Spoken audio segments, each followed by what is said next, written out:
Welcome to another conscious conversation here on the Tidy Mind channel.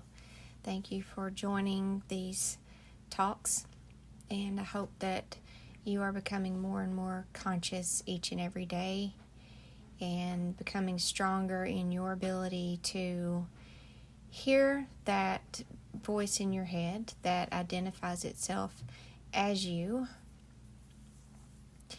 and become more strong to just sit and be the observer or the witness of that and know that that is what you are.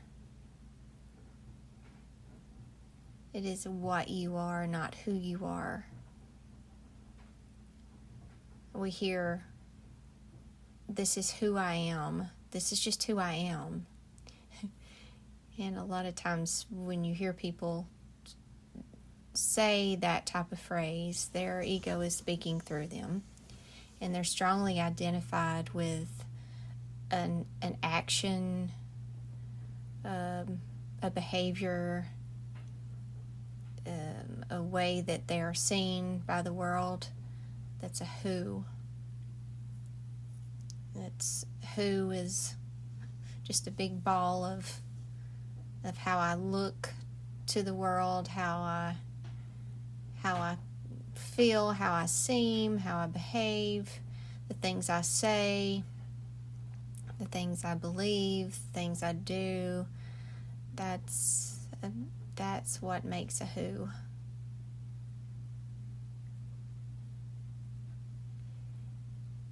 And a what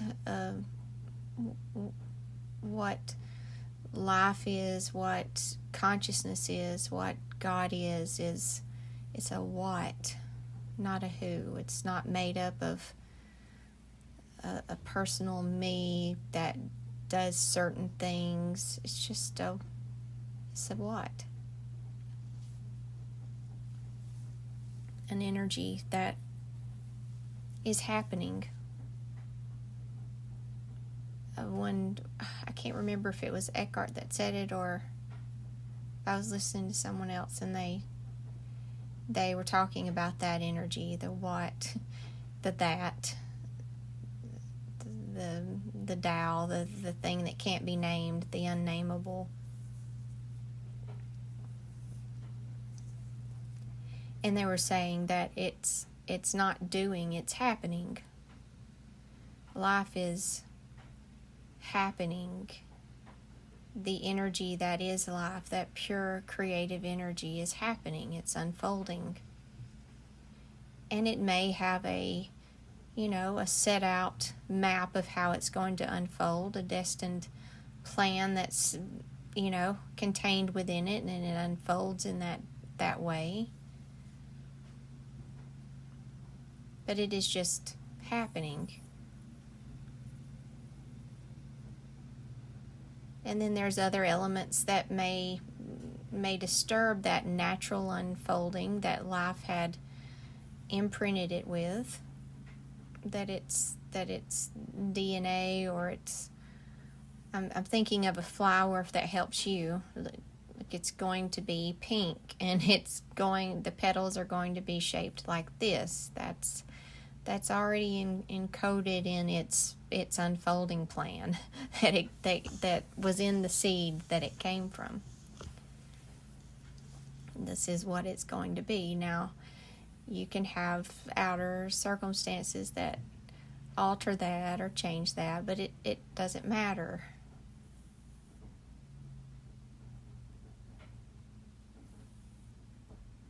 So that's a what, and it's happening.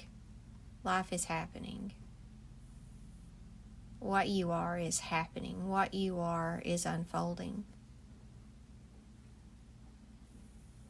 And the thing that can create so much resistance and attempts to block the unfolding, the natural unfolding of you, is that thing we can all hear in our head, that ego voice. It resists.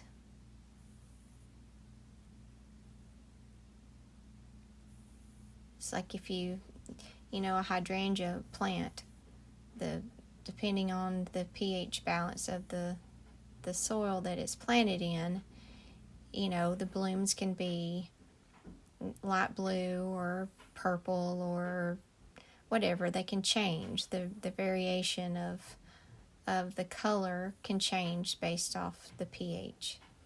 And if that hydrangea was connected to an ego voice in the head, and that ego voice said, well, who I am, it has its own ideas of the encoded map of its life and what's supposed to happen and what's supposed to unfold. It has its own ideas about that. I'm supposed to be a rich purple hydrangea because that's who I am. And it tells all of its friends, that's who I am. And the soil beneath it, for some reason, changes. It's always been that way, maybe. And it doesn't support that plant to be that rich, dark purple that it has decided is better than all other colors, and probably given some significance to the color. Well, if you come out this color, the mind, the ego voice always likes to assign meaning to things that support its identity. Well, the dark purple ones are the best. That means that they are the most spiritual, the most loved by God, the most touched, the most, they hold the most power, they hold the most whatever. If it has, that ego voice of that hydrangea plant, if it had one, had this idea of how it was supposed to unfold into life, how it was supposed to express into life, and then that environment, that life around it did not support that by creating a different pH balance of the soil it was growing in, where it was planted, and it came out a really light blue. It would struggle and resist that, especially if it had talked about other light blue plants in the past and how horrible, that this must mean that they didn't do life right and they didn't do it the right way. And this reminds me of people who judge others for getting, the spiritual community that will judge others or even judge themselves if their bodies experience a physical illness or cancer or, here I've assigned meaning to, I've talked about others and what that means, and they didn't, and I have this whole belief system around what that means if this and that happens, and all of that is irrelevant. You are unfolding. Now, I'm not saying that you can't have, stresses within your body that's caused by the ego voice, not the body, not the environment even. Now, sometimes you can have toxic chemicals in the environment that do affect the body, but many times people who become ill in their physical body, it's their physical body is actually doing something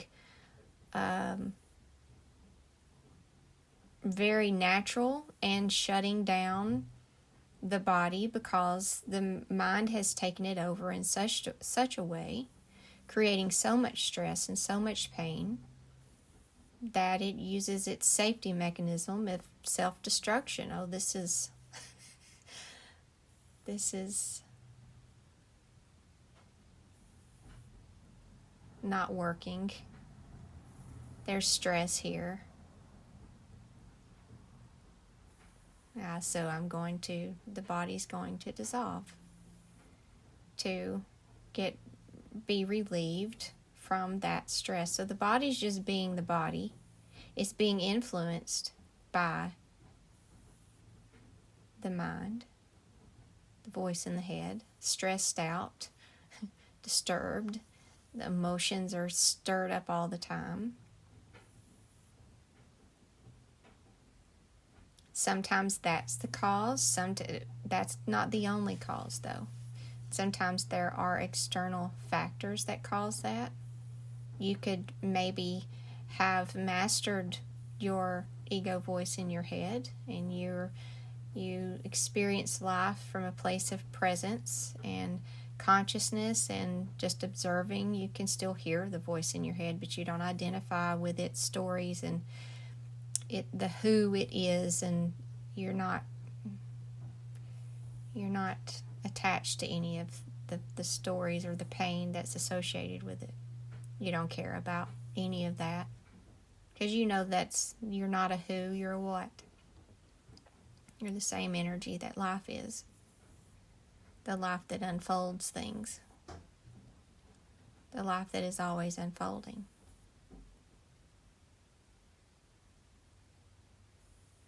So there are many things that can, especially in this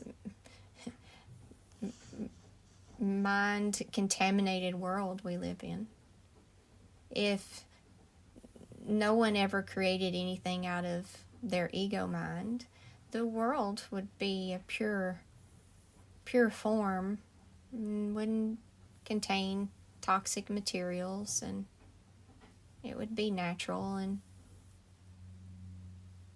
we'd probably have, I don't know what the world would look like, actually.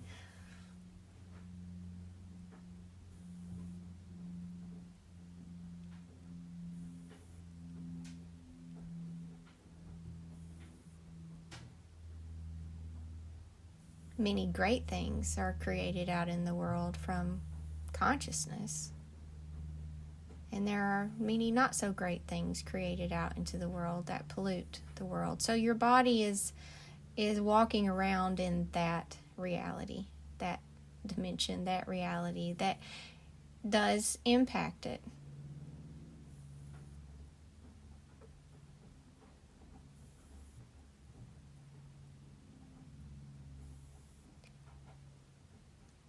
So if something unfolds, going back to the hydrangea analogy, and if that hydrangea had an ego and it said, oh God, I've come out light blue, and I used to make fun of people, or I used to make fun of other hydrangeas that were light blue, and this is what this means for them, and that means for them, and so it will either go through a really difficult time of diminishment, or it will try to preserve itself by now making a new story. Oh, well, it doesn't mean this, it means this. Just so it can preserve its identity of being strong or being powerful or being special or being important. It will make excuses for why this is occurring in their world, in their physical body. Which again is just a story.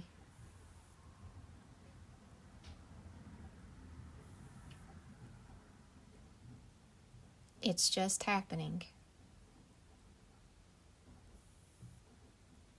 And the mind needs to know why. It needs to make an excuse up, or it needs to spin the story in a way that supports it. It needs to have a self-preserving story of the events of life and how it unfolds. When really it's just life doing life. Life is happening. Life is happening right now to your physical body, or to the physical body that houses your consciousness, that life expresses itself through. Life is always doing its best to express itself through you. If you're off lost with the voice in the head, that expression may not be seen in the world. Or you may have moments where the mind gets out of where you become separated from the mind or detached enough that consciousness can come out and create something.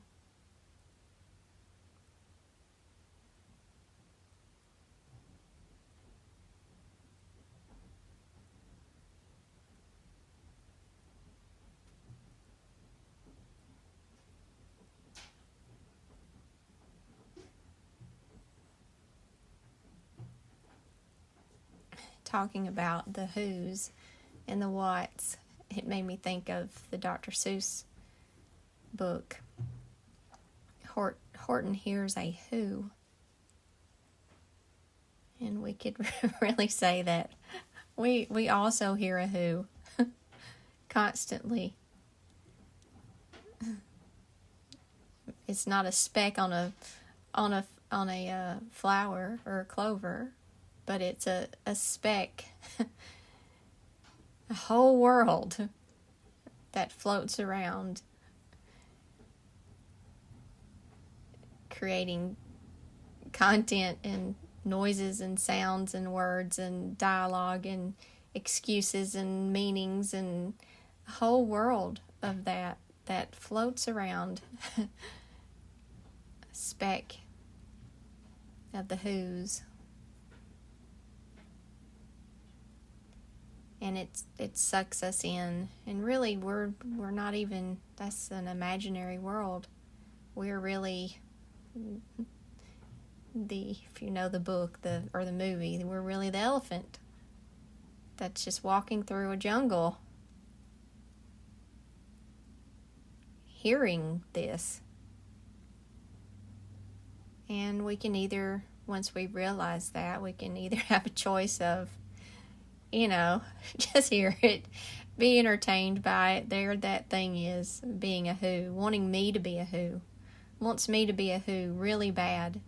It needs me to be a who so that it can take me over and do things and act out into the world through me. And you get to choose. Do I want to experience life as a who, or do I want to experience the actual life that I'm in? When you're conscious, you can choose that. If you would like to go into drama and have dramas, and if you want to identify and play in that world, I guess you could. You have a choice. That's the power of consciousness, is that you're awake now to what you are, no longer identified with a who, and you get to choose.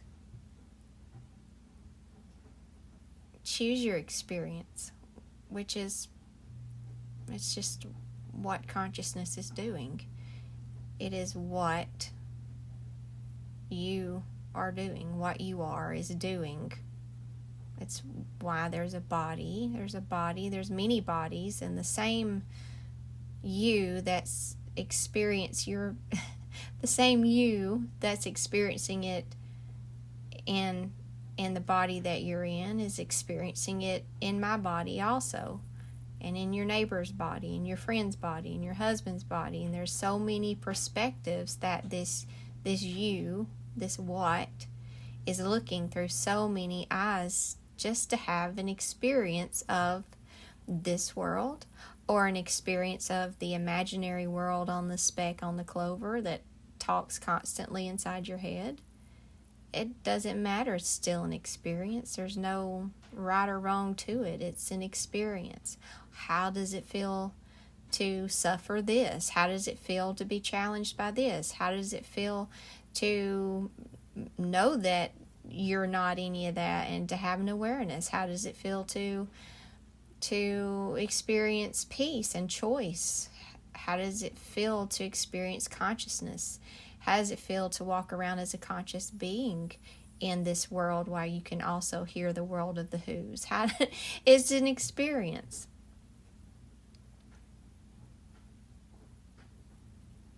And that's it. It's not anything more than that. Life is having an experience.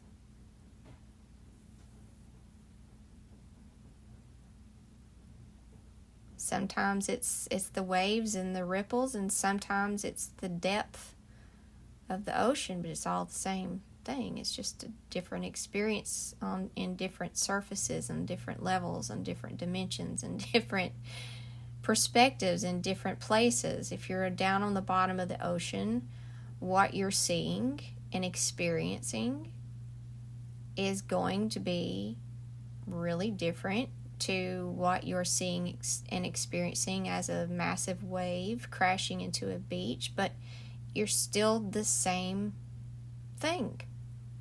You're still life, just in different places, having different experiences.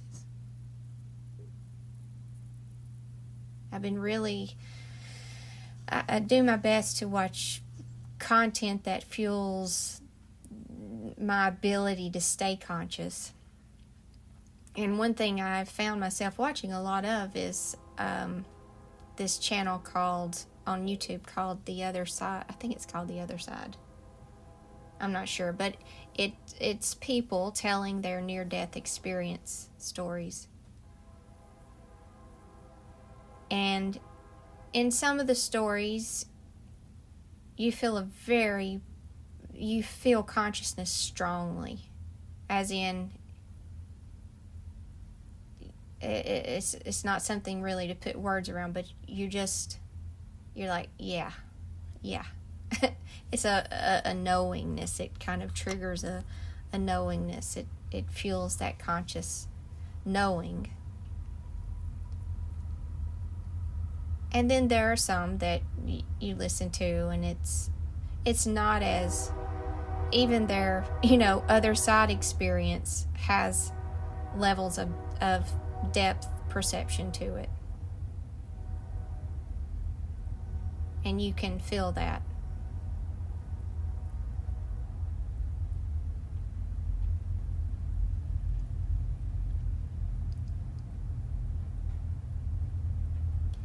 I encourage you to find those videos, audios. If you're going to be watching or listening to things, find those things that do fuel your knowing and your awareness that you're a what and not a who. Things like music with words, country music, pop music. A lot of them are talking about the perspective of a who in relationships. The personal me and the relationship dramas. And they're singing about the dramas in Whoville, the soap opera that happens in Whoville between two who's identified with a personal me. And I lived in that place, having that experience from that perspective for my consciousness existed there for a long time. I didn't know it. I wasn't aware of it. I was totally asleep to that, and it was so real. I was so immersed in that for so very long. Or what I was. And it's kind of funny now when I look back at it. And even now, today, I'm still in I still have one. I still have a Whoville relationship. It's different now that since September of this year. Since I've woke up to that fact. It's more comical. It's less triggering. It's more entertaining to watch the old reactions of the who I thought I was. And it still comes to the surface, that drama, what we call the drama queen or drama king. I still hear my who very loudly sometimes. Just like last night, it was it got very sensitive because it didn't like a reaction that it got, and it was just a look. It wasn't even really, there wasn't too many words to the reaction it got. It just didn't like how it was being looked at. and it wanted me to defend it. And it was saying, that other who is looking at me like I had this massive overreaction, and they reacted like I had some massive overreaction, and I didn't. So you set them straight. And I was like, yeah, okay. And I did say something. It wasn't that dramatic, or it wasn't in those words, but he noticed that there was emotion stirred up, because I believe I was there. I believed I bought it. It knocked on the door, and I was like, ugh. And then the emotion comes, pain comes, and it was stirred up. And I was trying to, not speak out of that state of unconsciousness. But he could tell, and I said, yes, I'm feeling aggravated, and here's why. I was conscious it was not what I am, and that the reaction was totally from the who I used to identify with, popping its head back up and saying, I didn't overreact. Now it's taking pride in the fact that we're becoming more conscious, or that consciousness is growing. It'll do that too. It'll take credit for, look how conscious I am. See, I didn't overreact. You think I overreacted, and I didn't, and you acted like I overreacted, and I didn't, and how dare you look at me like that was unfair for you to, and I didn't do. Oh my Lord, that was my who trying to get acknowledgement to support its identity of, yes, you're so much better now. Yes, you don't. No, it reacted. It's not the part that's better. It will always be what it is. It's always a who that loves drama, loves to be right, loves to have an identity, loves all those things. And it's okay if you find that happens, if you're practicing consciousness and whoever you're with knows that. You can tell them, like, I'm having an unconscious moment. My who is really loud inside my head. And I'm in the middle of the emotion, and I'm aggravated or frustrated, and I've got to let the emotion I just got to sit with this now. I got to be with this in my remembering that that's not me. I'm not that. I am not that. I'm not that wants defended. I'm not that this matters to, that he knows that it didn't have a big reaction. I am not that. What I am doesn't care about his reactions towards the things I say.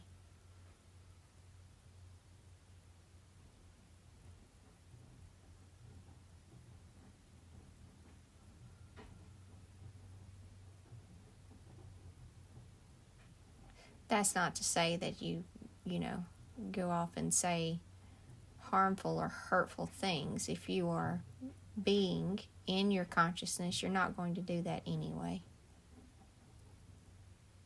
Consciousness usually doesn't have a whole lot to say, but when it does, it's very powerful, but kind, compassionate.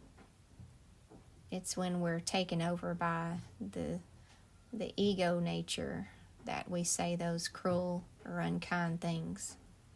So if you were speaking out of consciousness, you did not have emotions stirred up in your body, which usually means you don't have a tone, you don't sound defensive, all those things. And maybe I did sound defensive or did have a tone.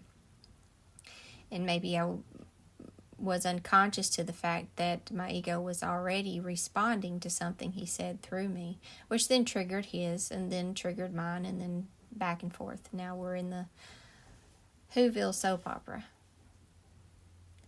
But you can catch it quickly, more quicker and not let it escalate to a major drama. And that's okay. It's an experience. It doesn't matter. There is no, oh, I'm a success if this never happens again, or I'm a failure if this or that. No, it's still an experience. It's what you're here to do. It's just an experience, and that's okay.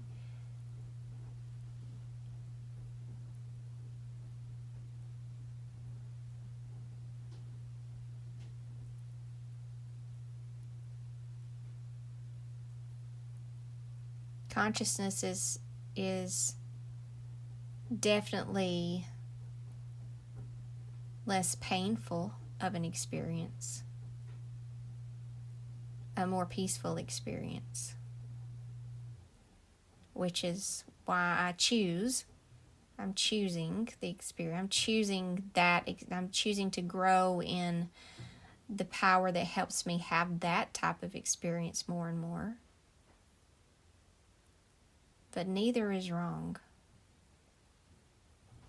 Neither is right. It's just life experiencing this, what it's like. What's it like?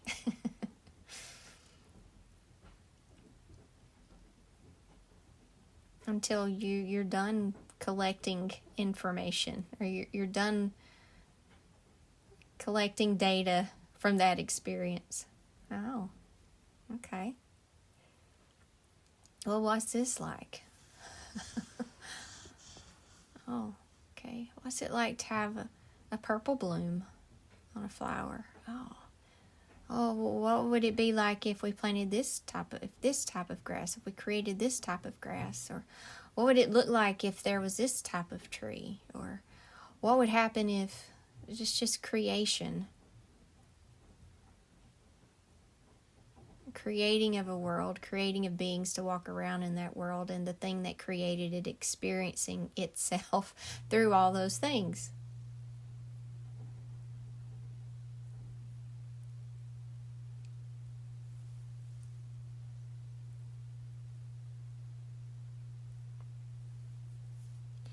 Thank you so much for joining me for this conscious conversation.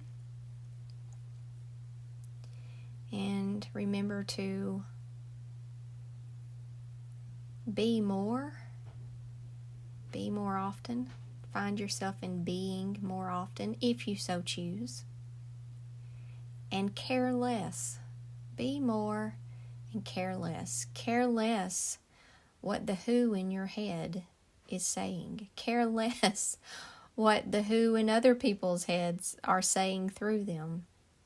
Care less about that world if you choose peace, if you choose to be awake and in a perspective and in a consciousness that you get to choose. If you're listening to this, you probably have space enough that you realize you get to choose.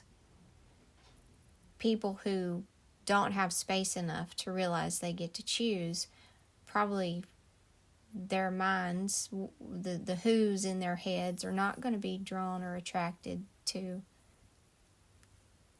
sitting through this. It would be quite, this isn't, like, how's this going to fix my problems? Well, this isn't going to do anything for me. I need an answer, and I need it now, and I need to know how to feel this and that and this and that. But if you even have a little crack in the door, a little bit of space where your consciousness is emerging, the elephant, not the speck on the clover world, but the elephant is beginning to emerge. And your awareness that you actually are that big thing that's just experiencing life. If that's starting to emerge in you, then you're here. You may not feel the depth of a lot that was said, or maybe you do, and maybe you even went even further with it. Maybe even more came to you through that crack, through that open door. Wherever you find yourself, it's exactly where you're supposed to be. It's exactly what life wants to experience through you. Right now is perfect. Right now just is.